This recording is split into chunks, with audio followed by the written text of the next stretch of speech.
সবাইকে স্বাগতম। আজকের আলোচনাটা কিন্তু বেশ গভীর। আমরা কথা বলবো মানবজাতির সেই চিরন্তন খোঁজ নিয়ে, মানে নিরবচ্ছিন্ন সুখ। আর দেখব সেই সুখ পাওয়ার জন্য কোনো নতুন পথের দিশা পাওয়া যায় কিনা। আচ্ছা, একটা প্রশ্ন করি, এমন কোন জিনিসটা আছে যা সব মানুষ, মানে ইতিহাস জুড়ে সবসময় খুঁজে চলেছে? একটু ভাবুন তো। এই প্রশ্নটা দিয়েই কিন্তু আমাদের আজকের আলোচনা শুরু হচ্ছে। আর উত্তরটা হলো সুখ। এই যে একটা কথা আছে, মানবের সমস্ত প্রয়াস কেবল এবং কেবল সুখের জন্য, এটাই কিন্তু আসল সত্যি। আমরা যাই করি না কেন, আমাদের সব কাজের পেছনে, সব ইচ্ছার মূলে একটাই জিনিস কাজ করে, আর সেটা হলো নিরবিচ্ছিন্ন সুখের খোঁজ। তো এই যে সুখের খোঁজ, এটা তো আর নতুন কিছু না। যুগ যুগ ধরে মানুষ দুটো প্রধান পথ ধরে এগোনোর চেষ্টা করেছে। কিন্তু মজার ব্যাপার হলো, দেখা গেছে যে এই দুটো পথেই কিছু বড়সড় সমস্যা আছে। এই দুটো পথ কি কি? প্রথমটা হলো আদর্শবাদ বা ইচ্ছা মুক্তি, মানে সব ইচ্ছা আকাঙ্ক্ষা দমন করে ফেলা। কিন্তু এটা তো আর সবার জন্য সম্ভব না, তাই না? আর দ্বিতীয় পথটা হলো ভোগবাদ, মানে ইচ্ছার পর ইচ্ছা পূরণ করে যাওয়া। আধুনিক দুনিয়া কিন্তু এই পথেই চলছে। আর এর ফল, আমরা এখন এক ভয়াবহ পরিবেশগত আর মানসিক সংকটের মধ্যে পড়েছি। চলুন এই ভোগবাদের পথটা নিয়ে আরেকটু গভীরে যাওয়া যাক। এই যে উন্নয়নের মডেল, যেটা আজ সারা বিশ্বকে চালাচ্ছে, সেটার আসল মূল্যটা কি? এটা আমাদের কোন দিকে নিয়ে যাচ্ছে? মানব ইতিহাসের টাইমলাইনটা একবার দেখুন। প্রায় 1,90,000 বছর আমরা শুধু টিকে থাকার চেষ্টা করেছি, প্রকৃতির সঙ্গে মিলেমিশে।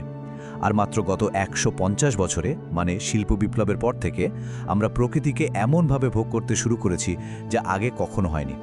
ব্যাপারটা ভাবলে কিন্তু অবাক লাগে। আর এই ভোগবাদের পরিণতিটা কতটা ভয়ঙ্কর হতে পারে তার একটা ছোট্ট উদাহরণ হলো এই সংখ্যাটা 4। এর মানে কি? এর মানে হলো, যদি পৃথিবীর সব মানুষ একটা উন্নত দেশের মানুষের মতো করে জিনিসপত্র ব্যবহার করতে শুরু করে, তাহলে আমাদের 4 পৃথিবীর সমান সম্পদ লাগবে। কিন্তু আমাদের কাছে পৃথিবী তো একটাই, তাই না?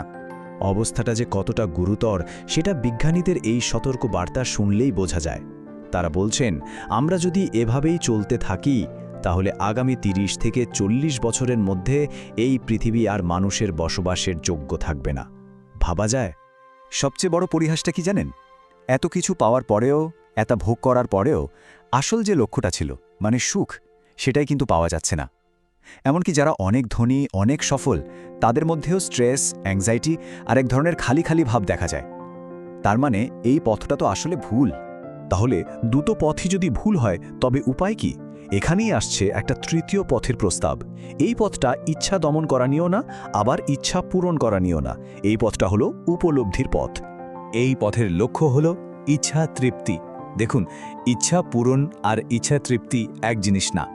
ইচ্ছা পূরণ করলে হয়তো কিছুক্ষণের জন্য ভালো লাগে, কিন্তু তারপর আবার নতুন ইচ্ছা জাগে। কিন্তু তৃপ্তি হলো একটা গভীর সন্তুষ্টির অবস্থা, যা আসে কোনো কিছু ভোগ করে নয়, বরং সেটাকে ঠিক মতো বুঝে। আচ্ছা, এই উপলব্ধিতে পৌঁছানোর উপায়টা কি? উপায়টা হলো সংবাদ বা সংলাপ। তবে এটা কিন্তু সাধারণ তর্ক-বিতর্ক বা আড্ডা নয়। এর উদ্দেশ্য হলো একে অপরকে হারানো না, বরং একসাথে মিলে সত্যটা কি সেটা বোঝার চেষ্টা করা। এই তৃতীয় পথের প্রক্রিয়াটা তাহলে কি?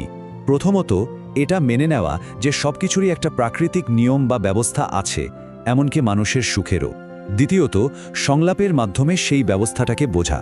আর সবশেষে সেই বোঝা অনুযায়ী জীবনযাপন করা। এই পথেই নাকি স্বাভাবিক আর নিরবিচ্ছিন্ন সুখ পাওয়া সম্ভব।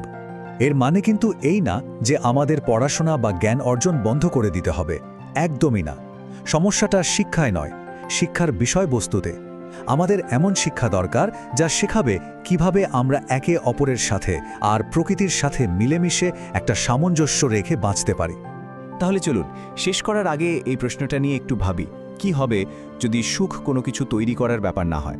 যদি এটা এমন একটা ব্যবস্থা হয় যে আমাদের শুধু বুঝতে হবে? একবার ভাবুন তো, আমাদের পুরো জীবনটা, আমাদের সমাজটা তাহলে কতটা বদলে যেতে পারে। এই চিন্তাটা সবার জন্য রইল।